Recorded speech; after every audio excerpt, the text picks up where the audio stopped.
Welcome to student dictation. अगर आप channel पर नए हैं तो चैनल को सब्सक्राइब करें और बेल आइकन जरूर दबाएं। डिक्टेशन 5 सेकंड बाद शुरू होगा। Ready, start. उपाध्यक्ष महोदय, तब उन लोगों को कुछ आशा हुई कि हम लोग भी उसी तरह चल सकते हैं जिस तरह से पहले चल रहे थे। लेकिन अभी हाल में जो चुनाव हुआ उससे देश के धनिकों के मन में बड़ा संदेह पैदा हुआ कि इस चुनाव के बाद उनकी स्थिति वैसी नहीं रहेगी जो अब तक चली आती रही है। गरीबों और अमीरों के बीच में अब तक जो बहुत बड़ा अंतर चला आ रहा था उसको अब तेजी से दूर करने का प्रयत्न किया जाएगा।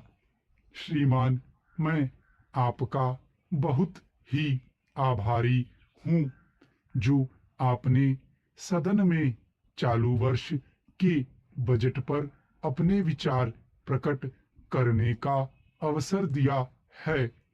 मैं इस बजट का समर्थन करना चाहता हूँ।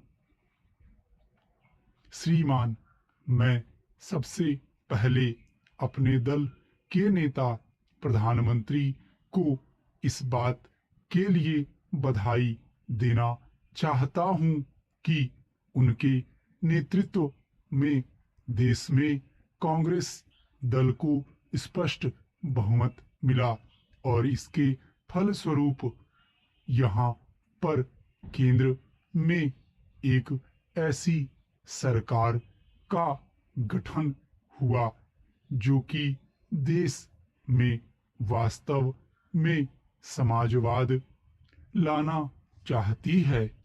मैं वित्त मंत्री जी को इस बात के लिए बधाई देना चाहता हूँ कि लोकसभा के मध्यावधि चुनाव में जनता द्वारा कांग्रेस दल को जो आदेश दिया गया था उन्हें स्मरण है और वह तन मन धन से उसका पालन करना चाहते हैं।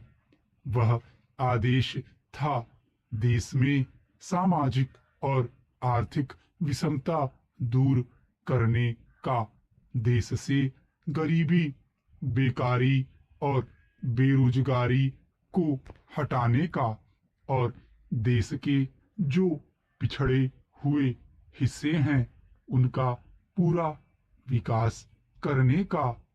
साथ ही साथ इस बात का भी आदेश था कि देश के अंदर इस प्रकार की सामाजिक और आर्थिक व्यवस्था पैदा की जाए जिसके अंतर्गत जनता शोषण से मुक्त हो सके।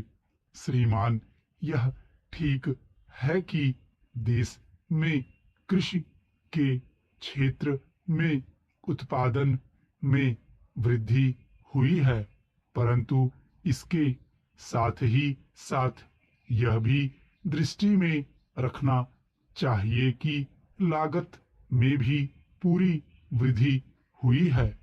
इसके लिए आवश्यक है कि सिंचाई के साधन बढ़ाए जाएं और अधिक उन्नति बीजों का प्रयोग किया जाए। आज कृषकों को कृषि के यंत्र मिलने में बहुत कठिनाई हो रही है, जैसे छोटे छोटे ट्रैक्टरों का देश में बड़ा अभाव है। उनके बनाने के लिए शीघ्र नए कारखाने खोले जाएं। जिससे कृषकों को जल्द से जल्द ट्रैक्टर मिल सकें। देश तभी प्रगति करेगा, हमारा ऐसा विश्वास है। स्टॉप। अगर डिक्टेशन अच्छा लगा हो तो वीडियो को लाइक करें, शेयर करें और चैनल को सब्सक्राइब जरूर कर लें।